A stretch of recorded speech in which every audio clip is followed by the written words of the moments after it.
কৃষ্ণনগরের তৃণমূল সাংসদ মহুয়া মৈত্রকে ঘিরে ফের উত্তেজনা। শুক্রবার কৃষ্ণনগর সার্কিট হাউসের সামনে মহুয়াকে উদ্দেশ্য করে ওঠে গো ব্যাক স্লোগান। পাল্টা প্রতিক্রিয়ায় সোশ্যাল মিডিয়ায় ক্ষোভ উগরে দেন সাংসদ মহুয়া মৈত্র। মহুয়া মৈত্রের অভিযোগ, প্রশাসনের তরফে তাকে আচমকাই সার্কিট হাউসে ঘর খালি করে দিতে বলা হয়। সেই সময় বাইরে পর্যাপ্ত পুলিশি নিরাপত্তা ছিল না, এমনকি বাইরে থেকে জয় শ্রীরাম ধ্বনি শোনা যাচ্ছিল বলেও দাবি তার। অন্যদিকে বিক্ষোভকারীদের অভিযোগ, ভোটের পর থেকে কার্যত নিখোঁজ তিনি। সাংসদ হিসেবে নিজের দায়িত্ব পালন করছেন না বলেও অভিযোগ বিজেপির।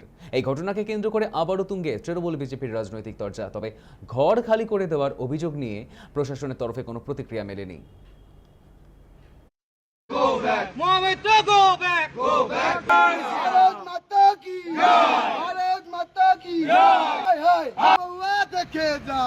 জানতে পারলাম এখানে মহুয়া মিত্র এসছে।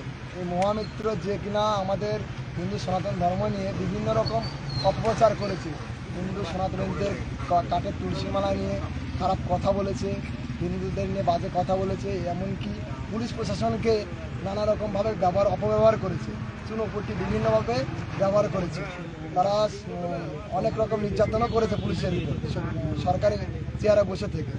তাই এই মহুয়া মিত্রকে আমরা বলে দিতে চাই, উনি যেখানেই যাবে আমরা পিপিলিকার মতন তার ছায়ার মতন তার পিছনে পিছনে ঘুরবো, ওনাকে আমরা খারাপভাবে করতে দিতে পারবো না। আমাকে এডিএম সাহেব ফোন করে বলছেন যে আপনাকে ঘর ছাড়তে হবে। তা আমি যখন ঢুকেছি তখন আপনারা জানতেন না যে আমি রাত্রিতে থাকবো। আপনারা আমাকে ঢুকতে দিলেন, আপনারা আমাকে ঘর দিলেন, আপনারা আমাকে রুম সার্ভিস দিলেন। রাত্রি 10টায় একটা সিটিং মহিলা এমপিকে আপনি বলছেন আপনি বেরিয়ে যান, আর 10:52 বলছেন। তারপর আমি ঘরে থাকতে থাকতে আমি সবাইকে ফোন টোন যখন করছি, আমি আওয়াজ আসছে, আমি ভেবেছি বোধহয় বাইরে কেউ লরিতে যাচ্ছে, ট্রাক যাচ্ছে, এসি চলছিল, জানলাটা বন্ধ। তারপর আমি 10-15 মিনিট বাদে যখন জানলাটা খুললাম তখন দেখলাম যে এই রাস্তা দিয়ে পরিষ্কার দেখা যাচ্ছে সার্কিট হাউসের বাইরে, যেটা ডিএম বাংলো এসপি বাংলোর ঠিক অপোজিটে, সার্কিট হাউসের বাইরে একটা বিশাল জমায়েত জয় শ্রীরাম করে চেঁচাচ্ছে।